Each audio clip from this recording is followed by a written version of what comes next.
I'm acutely aware of the impact of good, well-designed technologies on humans. And I'm also very aware when there's a design mistake and a device doesn't work well, the negative impact on humans. I'm extremely motivated to put technology out in the world that truly benefits humans. This is Made for Us, the show where we explore how intentional design can help create a world that works better for everyone. I'm your host, Tosin Suleiman. Today, my guest is Hugh Herr, MIT professor and co-director of the Yang Center for Bionics.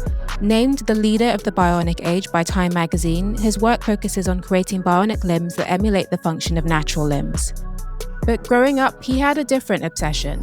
A passionate rock climber from the age of 7, he was considered a child prodigy, and by his teens was one of the top climbers in the United States.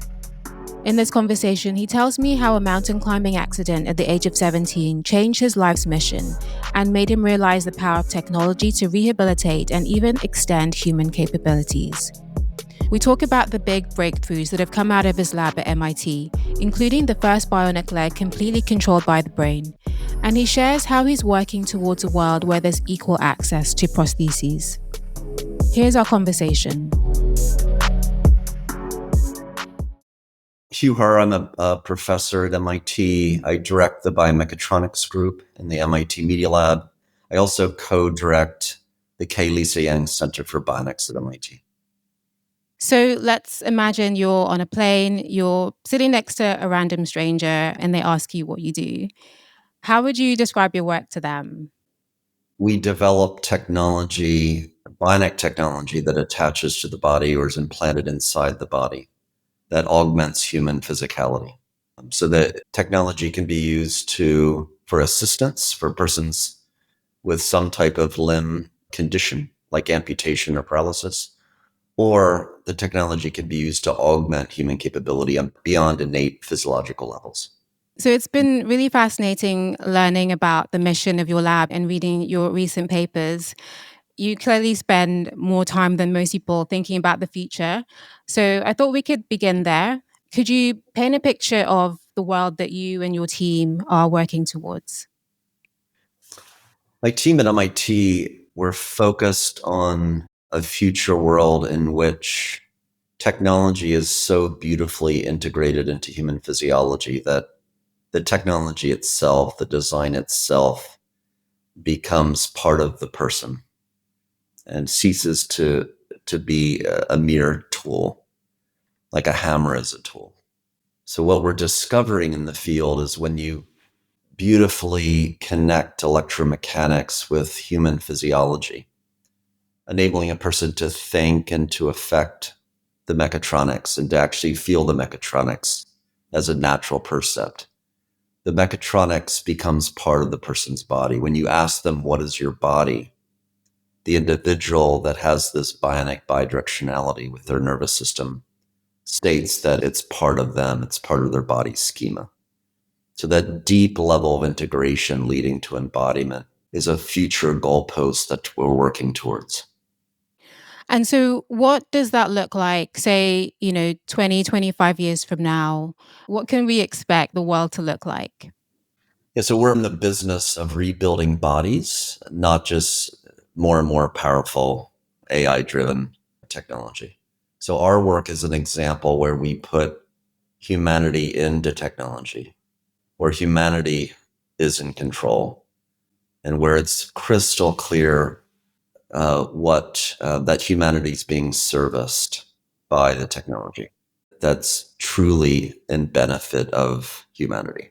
What we're doing is trying to mitigate unwanted limitation, unwanted disability in individuals. So a person that has paralysis and wants to run, wants to dance, we're working towards a world where that can be possible.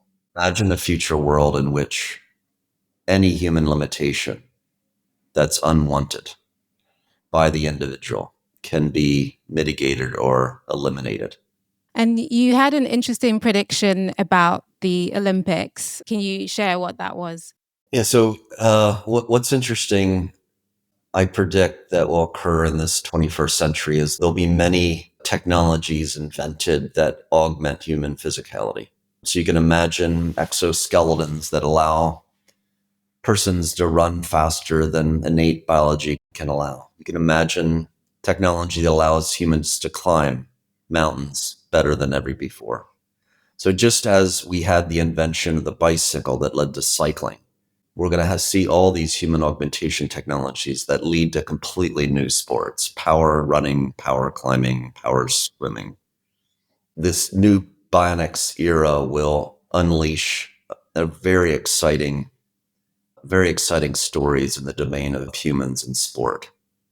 If the Paralympics does not impede technological progress, if the athletes through this century are allowed to use the latest and greatest, then I predict the Paralympics will be far more exciting than the Olympics.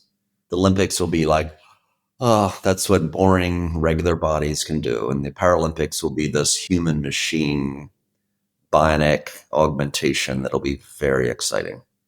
So I predict that as a spectator sport, the Olympics will decline and the Paralympics will increase in population. That's a fascinating vision. And this vision for the future is also deeply inspired by your own personal journey. This is something that's personal for you, and I'd like for listeners to get a sense of where you're coming from and what put you on this path. So, let's go back to when you were growing up.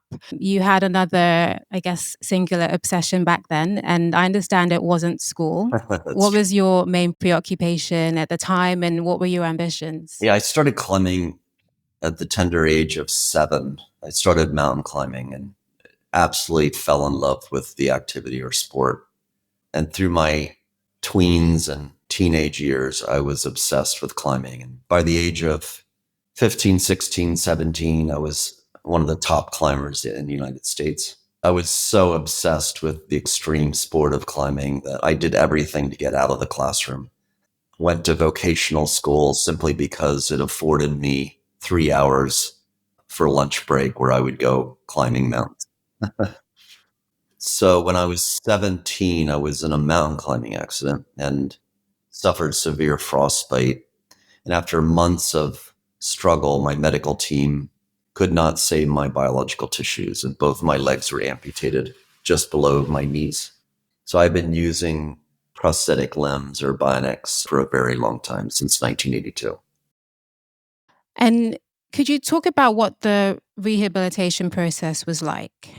First of all, there must have been lots of different emotions swirling through your head, when you had the accident. How did you process it all? Lying in the hospital after my legs were amputated, I really did not know what to expect of my future. I think I had met one human being with a prosthesis ever in my life. And, remarkably, I still wanted to climb mountains. The accident didn't change my passions. I wanted to get back on the horse and return to the vertical world of rock and ice climbing. And my father at the time said, if you want to do that, if that's your dream, make it happen. I'm certain it's possible. And fortunately, he was very, very correct. So it turns out through design, I was able to fabricate prostheses that enabled me to climb at a very, very high level. In fact, about a year and a half after my legs were amputated, I was climbing better than I had achieved before the accident, which surprised everyone, including me. I can imagine. And I wanted to ask you about your first pair of artificial limbs. What do you remember most about the conversation with the doctor, and what was it actually like walking in them? Yeah, the first prostheses provided to me were passive. The prosthesis was not computer controlled, had no sensors, no muscle-like motors or actuators. They were simply crude passive devices made of wood and foam and composite. I was just dumbfounded. In the age of space travel, like, how could this be? That was really at that time that I began focusing on design, and that led to a life's mission to improve technologies like prostheses. to enable people to do what they want to do in their life, to have bodies that they seek without unwanted limitations. So yeah, that was really a pivotal time because I had an early success via design and augmenting my own body in climbing. That really inspired me. And I began as a young man imagining a future world of advanced bionics that would enable people to run faster than biological legs are capable. Maybe even prostheses wouldn't even look human-like. Maybe they would have wings and people could fly with using that part of their body. So yeah, that was a very important time in my life that really crystallized what I wanted to do with my future and the focus of even my current work. Hmm. So the fact that you were able to design your own prostheses to enable you to climb and you were able to reach an elite level within a year and a half made you realize what you could do to help other people who had had a similar experience. Yeah, I mean, I realized firsthand that technology has the power to heal, to rehabilitate, and even sometimes extend human capability beyond biological innate levels. So yeah, I fell in love with invention, with innovation, and the power of technology to really extend who we are as humans. Hmm. So back to MIT and the lab, and this is where you and your team are building the future that you described earlier. In terms of who could potentially benefit, can you give a sense of the scale of this and how many people around the world could be impacted by your research? My group at MIT, we're focused not only on expanding human knowledge through publication, but we're also focused on actually setting the foundations of new technologies that ultimately lead to products that directly benefit persons in need. So there's a fairly robust, long history of my lab doing the preliminary design work that ultimately leads to a product. Out of the lab has come artificial knees, computer-controlled artificial knees, ankles, surgical techniques, exoskeletons, many different products. And that's exciting. I think top engineering schools should both produce product and knowledge, of course. Only producing knowledge and not working with how ideas are translated to the public, I think is a mistake. And so, can you take us inside the lab? Just describe what it's like there and what might be happening on any given day. The lab is quite cluttered and messy, and I think that's a good sign. There's a lot of interesting equipment and artifacts in every nook and cranny. The, we often, on a typical day, bring in a person with amputation or paralysis, and they, under strict regulatory guidance, we test new technologies. It could be a new robotic hand controlled by the brain, or a foot, or a knee, or a new exoskeleton. So we do lots of building, we do lots of testing on human subjects, and then we kind of close the loop as we learn more empirically.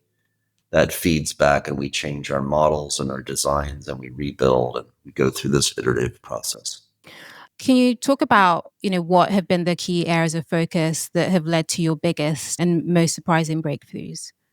Yeah, so in 2014, I made a decision to not focus on robotics and AI and rather have a tremendous focus on how do we communicate between the human brain and machines. So the neural interface that will allow a person to control artificial muscles, electric motors, through thought and actually feel movement, feel touch when their mechatronics are interacting with the world. The reason I made that decision is, again, embodiment. So if the field continues to push only robotics and AI, we can restore natural movement, natural dynamics to people with amputation, for example. It's only a matter of time. But since the person's brain isn't creating the movement, isn't in control, the person will feel they're being driven. They'll feel like they're using a powerful tool. They're kind of on top of a powerful tool. They won't feel that the tool is them. The technology is part of their schema. So only by linking the brain, in my view, can we have a deep integration with electromechanics where we can actually rebuild a person's body instead of giving them a powerful tool. So that's been the goal, and we made tremendous progress. We're now able to link mechatronics directly to the skeleton with osseointegration, and we can also link it to muscles and nerves, allowing agency and ownership over the mechatronics. So it's been an exciting few years. And when you talked about people feeling like they're being driven as opposed to being the ones in control, is that something that, presumably that you can relate to? Has that been your experience? Yeah, my current prostheses, that where the fundamental design was done by my lab many years ago. The prosthesis is called Empower by Autobach. The Empower currently is what I call intrinsically controlled. So all the sensing and computation is on the device itself. So my nervous system is not driving the mechatronics. So again, they're very powerful devices, remarkable technologies. But I think to achieve a higher level of sophistication, again, we need to link the mechatronics to the skeleton and to muscles and nerves, and that to give the user the sense of that their whole body has been restored. Yeah, I'll never forget the first time I walked on a robotic prosthesis. It felt it felt mechatronic and mechanical, and I was being pushed and driven. It's a fun feeling, but again, it felt like I was on the back seat of the car and someone else was driving. And what we want is we want the human to be in the front seat and driving, and there's not a differentiation between the car and their body. That's what we want. We'll be back to the episode shortly, but first, we need your help shaping the next season. We've put together a quick 4-minute survey, which I've linked to in the show notes, to hear what's resonating with you, what you change, and what topics we should tackle next. As a thank you, 2 random respondents will win a $25 Amazon gift card usable internationally. And everyone who completes the survey gets our curated reading list, 30 plus books recommended or written by past guests. This feedback helps us make the show better for you. So if you've got ideas and opinions, we'd love to hear them. You'll find the link in the show notes. Now back to the conversation. And so you talked about osseointegration. I know that you recently published a paper about that. Can you say a little bit more about the study that your team conducted? We had 2 fairly recent important publications that have come out of the lab. Just over a year ago, we had a paper in Nature Medicine of the first bionic leg that restores natural movements, where the limb is completely controlled by the brain, which is remarkable. So the basic functionality of the limb came from the spinal cord and the central brain, not from a robotic algorithm. For that innovation, we invented years ago a new surgical technique and interface called the agonist-antagonist neural interface. The acronym is AMI. So when a limb is amputated, we connect muscles together in agonist-antagonist natural pairs so they can move dynamically as if the natural limb still exists. So in my legs, I have the old style of surgical intervention. In my legs, my muscles are not connected mechanically. So I can fire my muscles, but they can't move dynamically in pairs. And what I feel is I feel my foot, but I can't move my foot ankle.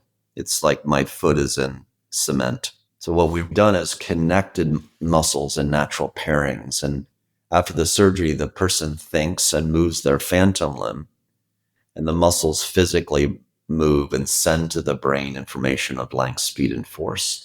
And the person actually feels the full dynamic range of their phantom.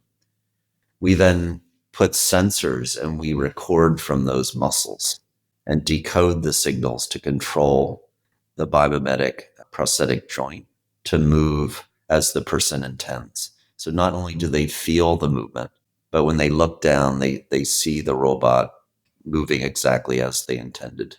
So that's one critical invention. Another is we're marrying that AMI procedure with osseointegration. So osseointegration is typically using titanium. It's a shaft that goes through the skin membrane into the residual bone. And in time, with loading, the bone integrates into the titanium and it forms as a mechanical connection. So when you load the prosthesis, there's loads going through the titanium right into the residual bone. A new type of osseointegration allows fine wine electrical leads through the titanium into electrodes in the body that we put on those AMI muscles. So combining all these technologies together in a recent paper in Science, we're able to show really versatile restored motor capability in persons with above knee amputation.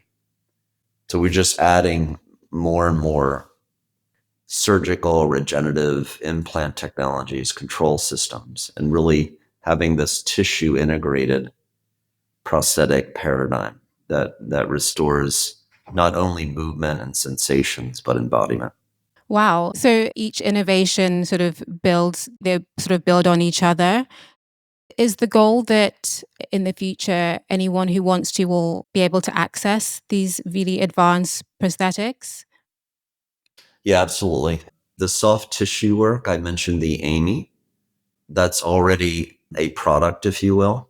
So at Brigham and Women's Hospital, where my colleague Matthew Carty works, he can perform the AMI amputation procedure now as standard of practice without even an IRB. So it's now an officially innovated, fully available surgical technique. We expect the technique to become available in many hospitals throughout the world. When new techniques and technologies are tested on humans within a research setting, there's an institutional review board that has to review the experiments, approve them, make sure there's safety and ethics as part of that process. When a technology has gone through full experimentation, has had full regulatory oversight, it could then be made available commercially to thousands or hundreds of thousands of patients around the world. We're always very, very focused on, for important innovations, to translate them from the bench in the lab to the outside world where people can benefit. So you're clearly pushing the boundaries of technology. Is this the first step towards creating cyborgs? Yeah, absolutely. My definition of cyborg is that bidirectionality. So you have a mechatronic system and you have the human nervous system.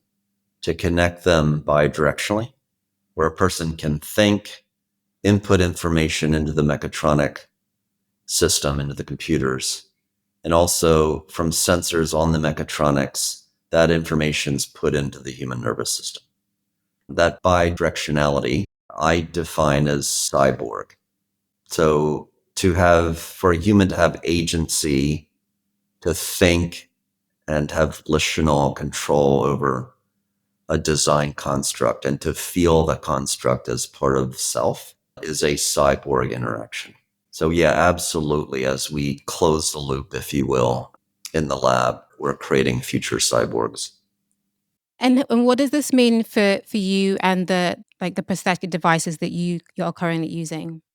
It's interesting. And throughout my history, I've always had the very best prostheses because I'm developing advances, but I currently do not. And to get these most advanced neural systems, I would have to go under the knife, which I intend to do in the next several years to get these surgical constructs and implants. So I too can think and move my mechatronic ankles. I can't wait. It'll be extraordinary.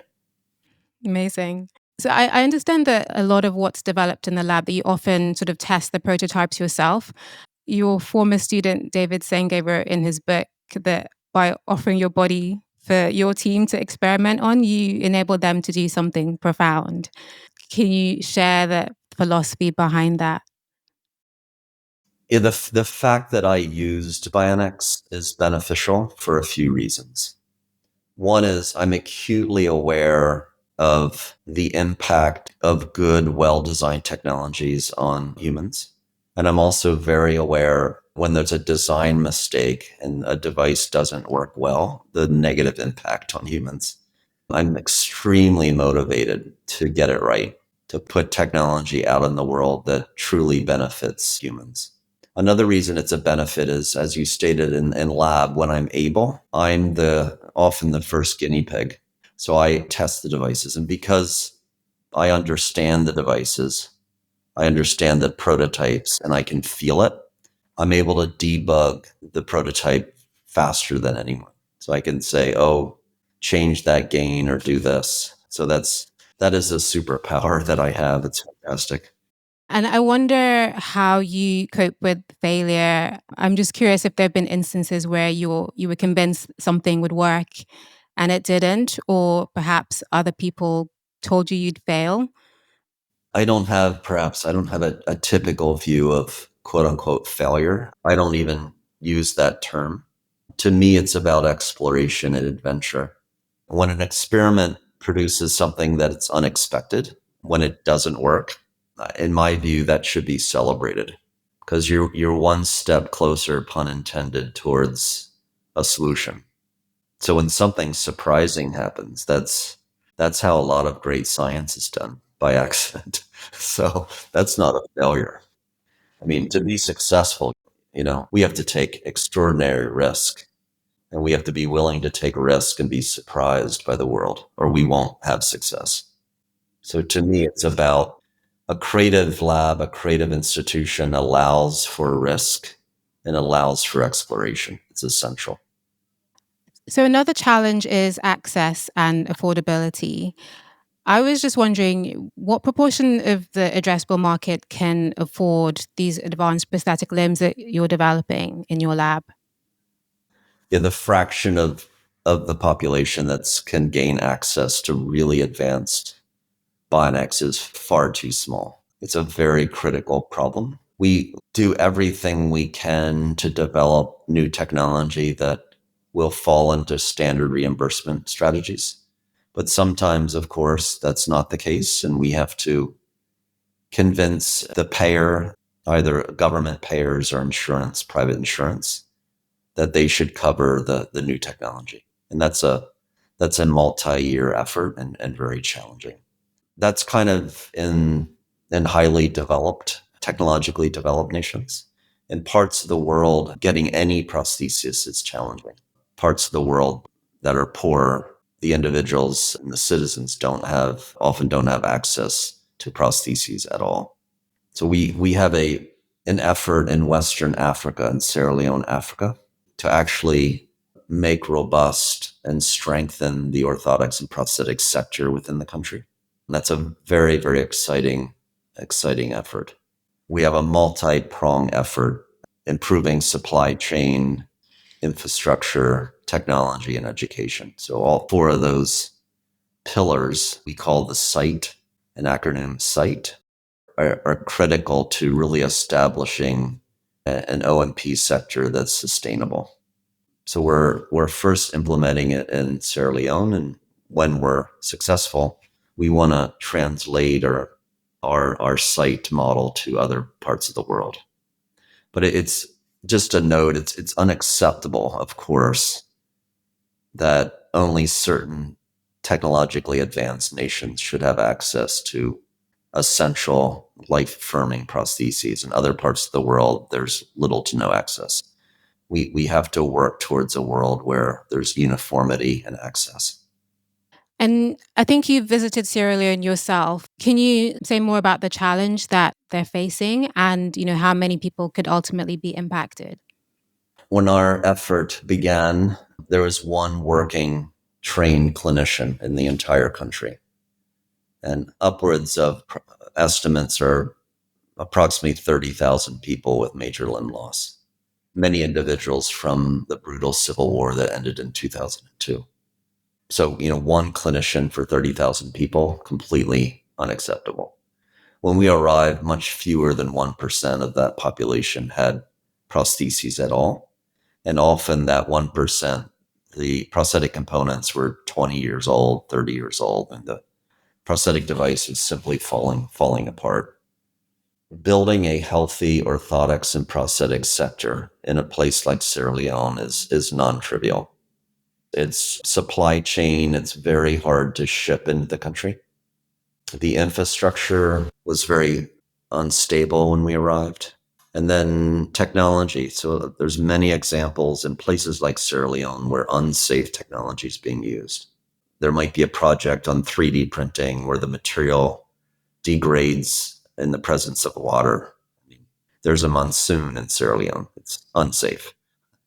So we want to create a high standard of only very safe technologies are used. Then finally, education. Again, there's only one working clinician. So we're now training 11 new clinicians for the nation.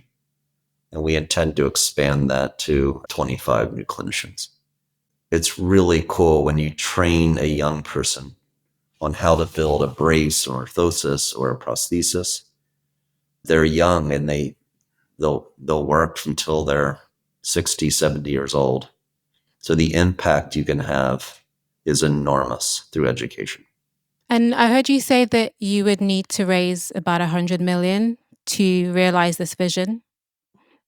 10 million for Sierra Leone would create a sustainable model.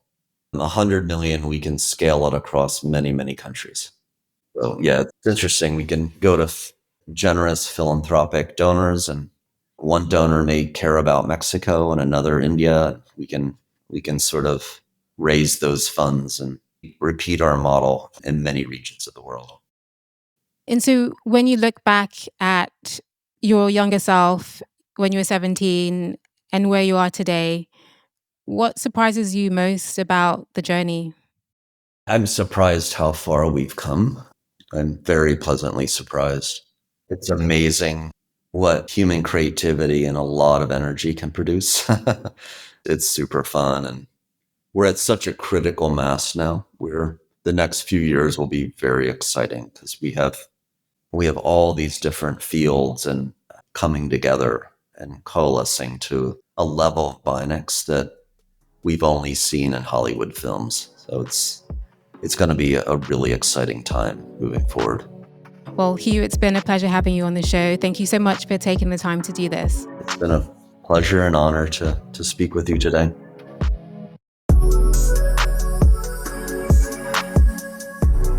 That was MIT professor Hugh Herr.